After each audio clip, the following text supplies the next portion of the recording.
ฮัล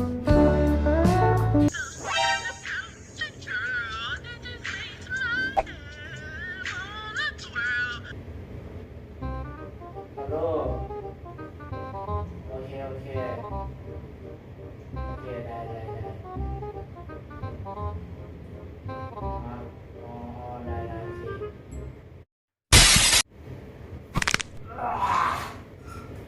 เมื่อกี้มีคนโทรมาเนาะแล้วบอกว่ายอดซับตอนนี้ของเราฮอด200ซับแล้วเนาะดีใจแน่นอนทุกคนดีใจนะและส่วนในนี้เราก็จะมาปิดคลิปขอบใจ200 ซับสไครต์นะเด้อทุกคนและตอนนี้เราก็จะมามีคอนเทนต์ใหม่ๆถึง3คอนเทนต์นำกันเนาะใครอยากรู้คลิปนี้ก็ฝากกดไลค์กดแชร์กดติดตามให้นำเด้อไปกันเลย let's go ก็ขอขอบใจทุกคนหลายๆเนาะ FC ลาวประเทศลาวประเทศไทย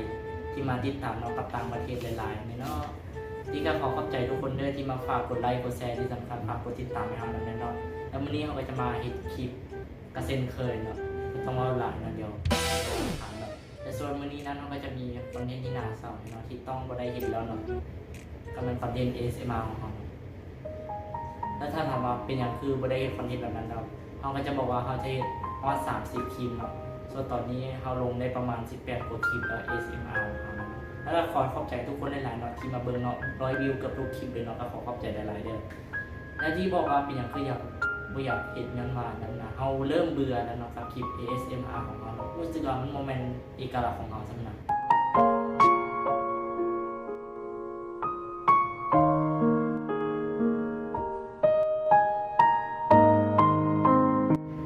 คือคอนเทนต์แบบนี้เขาจะแบบมันโมเมนต์คอนเทนต์ของซ่องหลักอยู่แล้วเนาะมันเป็นคอนเทนต์ที่แบบว่าเขาเคยบอกว่าจะลงในซ่องอันนี้นี่เนาะในคลิปนี้เนาะ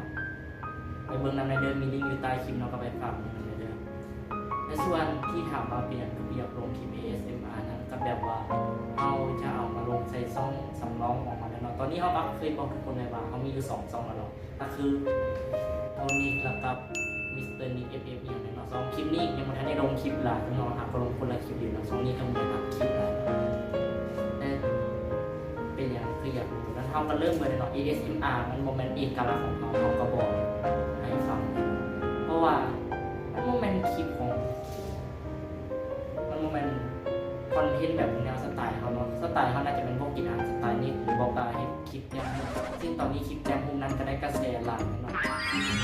เราเริ่มวิวกับยอดไลค์นี้ให้ตามกำหนดเขาเนาะขอขอบใจทุกคนหลายๆเด้อในส่วนที่ว่า EP 5นี่มันจะมีต่ออยู่เนาะเพราะว่าลงส่วนอันนี้ก็จะเป็นแบบว่าพวกคอนเทนต์ที่เราจะเห็นในนอตหลังจากที่เราปล่อยคลิปนี้แล้วกันเลยอีก8 คลิปแล้วเนาะใกล้จะได้ตามกำหนด100 คลิปแล้วเนาะที่เราได้สะสมที่ผ่านมาเลยเนาะตั้งแต่ปี2003แล้วเนาะที่เราเริ่มมาเห็นคลิปเลยเนาะและว่าไผอยากให้เราเอาเรื่องราวอย่างเนาะมันจะมีเรื่องราวนึงที่เราอยากจะว่าก็คือซ่องนี้นะโมเมนต์ซ่องน้ำอีดอกที่เรามาเห็นนี่นะเราเคยลงซ่องนึงอยู่เป็นซ่องที่แบบว่าเราลงแบบเนาะเนี่ยเราจะมาท้ายให้ฟังกันเด้อเพราะว่ามันก็จะอยู่ในคอนเทนต์อันนี้นั่นเนาะแล้วเขาจะมาเริ่มอ่านกันเลยเนาะว่าไม่ได้มาอ่านแบบมันจะมาว่านึงเนาะว่าคอนเทนต์แบบใดเนาะที่เขาจะเอาลงกันเนาะแทนคลิปอะไรคลิปมันจะมีเขาจะว้าวซื้อเด้อแต่เขาบอกว่าอันใดจะลงตอนใดเนาะมันจะมีแต้มหุ้น EP 5แต้มหุ้น EP 62อันนี้แหละเขาจะเอาลงภายในน่าจะเดือนหน้านี่แหละหรือว่ากันเดือนนี้น่าจะได้ลงทันอยู่หรอกแต่ส่วนคลิปที่2กันคลิปที่3ก็น่าจะแม่กินอาหารสไตล์นี้เนาะอันนี้แหละคลิปนี้แหละที่ทุกคนก็แบบว่าอยากทานเนาะเป็นคลิปที่แบบว่า Oh my God เดินออกมาเลยนะก่อนที่จะมีคลิปแบบว่าวิดีโอยังเต็มโตเลยเนาะและมันก็จะได้ลง EP ที่14ต่อเลยเนาะก็เป็นว่าก็แบบ ASMR มันจะลงหลายกันเพราะเขาไว้ตัดอย่างใส่หลายเนาะและคลิปคอนเทนต์ต่อไปก็แม่นแบบว่าแบบเบิ่งซองเจมองนั่นเนาะอันนี้มีคนมาคอมเมนต์มา2 คนน้อยเขายังบ่ทันได้เห็นเนาะพอเมื่อยตัดคลิปมา2นี่นะและส่วนที่ว่านั้นเขาจะขออนุญาต FC ของเจมอง1 ล้านคนนั้นเนาะขออนุญาตนำเด้อขอขอบใจและส่วนคอนเทนต์อีกประมาณ4 คอนเทนต์นี้อันนี้เขายังคิดบอกเด้อและเขาจะมีจะบอกว่าอีก3 คอนเทนต์ใหม่นี่นะมันจะเป็นระหว่างเขาเบิ่ง TikTok นั่นเนาะแล้วเขาก็จะมาถ่ายคลิปอยู่นอกบ้านนั่นเนาะ เห็นว่าเขาอยู่ในห้องหลายแล้วตั้งแต่เริ่มเห็นคลิปนี่นะก็แบบเป็นพวกเล่นเกมอย่างนั้นนะถ้าใครจำได้กระเบื้องในคลิปเก่าล่าสุดเลยนะตอนนั้นแบบถ่ายไปว่าถ่ายแล้วเก่าลงเนาะตอนนั้นยังตัดต่อบ่เป็นเนาะแต่ส่วนในมื้อนี้นะเราก็จะมาแบบว่าแล้วส่วนเรามาประกวดเขาจะเห็นจังไหนเนาะเดี๋ยวเขาจะเห็นแบบว่าตามใจเขาเองเนาะเขาจะมีทีมงานที่แบบว่าทรงเพลงให้เนาะมีประมาณหลายช่องที่แบบเนาะก็ไม่หลายเลยเนาะแต่ว่าเขาจะเอาแต่10ช่องพอเนาะก็ขอขอบใจถ้ามีวิดีโอใดเพลงใดของทุกคนที่อยู่ในคลิปเพลงประกวดปีนี้นะแสดงว่าเจ้าได้อยู่ในคลิปเขาแล้วโอเคและเพื่อแบบว่าถ้าถามว่าเห็นคลิปนี้มานานบอกเขาก็เห็นคลิปคนเลยตลอดเวลาเกือบ1 ปีแล้วเนาะก็ฝากเป็นกำลังใจให้น้องเบเดอร์ครับใกล้จะครบรอบ1 ปีแล้วเนาะเดือน8นี่แหละครับได้มาเฮ็ดฉลอง1 ปีของช่อง BPO Channel นั่นแหละเนาะที่ทุกคนนั้นฝากติดตามนั่นแหละเนาะนี่ก็นั่งตังเก่าได้เนาะตังเนี่ยเป็นตังน้ำอีที่เขาได้มันส่วนที่แบบว่าใครที่คิดว่าเฮาอันนั้นนะเป็นอย่างคือลงคลิปเริ่มลงคลิปแบบบ่ได้ไวคือแต่ก่อนเนาะส่วนนี้เฮาก็เริ่มรู้จักการตัดต่อคลิปแบบว่ารู้จักการหาเสียงเอฟเฟกต์รู้จักการใส่จังหวะอย่างเนาะถ้าตอนนั้นแบบว่าตัดเอาเสียงเอฟเฟกต์อย่างเห็นเสียงเอฟเฟกต์อย่างละเอาใส่รถนะแล้วตอนนั้นแบบว่าเอาว่าที่ตอนนั้นแบบว่าการโซนเรียนเนาะช่วงนี้กับโควิดเนาะแบบว่าเลยอยากตัดคลิปหน่อยลงเนี่ยก็เมื่อยเนาะการเรียนหนังสืออย่างแบบนี้เนาะแล้วส่วนนี้ใกล้จะเสร็จแล้วเนาะก็ขอเป็นให้คนเมืองมาเป็นกำลังใจให้เราหน่อยเด้อใครที่อยากให้เราแบบถามว่าแต่คลิปแต้มพวกเนี้ยจะลงอีกดุลบอเพราะมันก็ต้องใช้เวลาดุลอยู่หรอกว่าเอาแต้มพูแต่ว่าเมื่อแต้มพูมันเนาะรู้สึกว่ามีคนขอมาหลายเนาะส่งพูมาบอกหลายๆก็ขอคนได้ทุกคนเลยเนาะมันจะเป็นแต่ละ EP เดี๋ยวมันก็มีอีกหลายต่อที่เนาะมันก็จะมีต่อไปเนาะแล้วก็จะมีเส้นเคยว่าเขาจะบอกอันนั้นเนาะอย่างว่าโอ้ยใน EP ที่แล้วเนาะกับที่ว่าแต้มพู2 คนในคลิปเดียวแม้น EP 6เนาะถ้าใครว่าให้ EP 5 ฮอด 40 ไลค์ก็ฝากกดไลค์นำเด้อจากคลิปนี้ต่อไปเนาะและมื้อนี้เฮาก็จะมาบอกเพียงแต่ซ้ำนี้เนาะกับการที่บอกว่าคอนเทนต์ใหม่สำหรับ200 Subscribe นั้นก็ขอขอบใจทุกคนหลายๆเนาะที่คอยติดตามเนาะตั้งแต่บ่ฮอดจาก3บ่ฮอดจาก5ซับจนมาฮอด257หรือว่ากับ60แล้วเนาะกับผู้ติดตามมันขึ้นลงเลยเนาะนะที่แบบว่านี่มันห้องเฮาเลยเนาะเฮามาใส่มีสิแบบถามว่าอันนั้นเอากล้องมาวางไว้จะใส่จะมีขาตั้งอย่างว่านี่หาก็ได้ขาตั้งมาใหม่นั่นเนาะส่วนที่แบบว่าไทย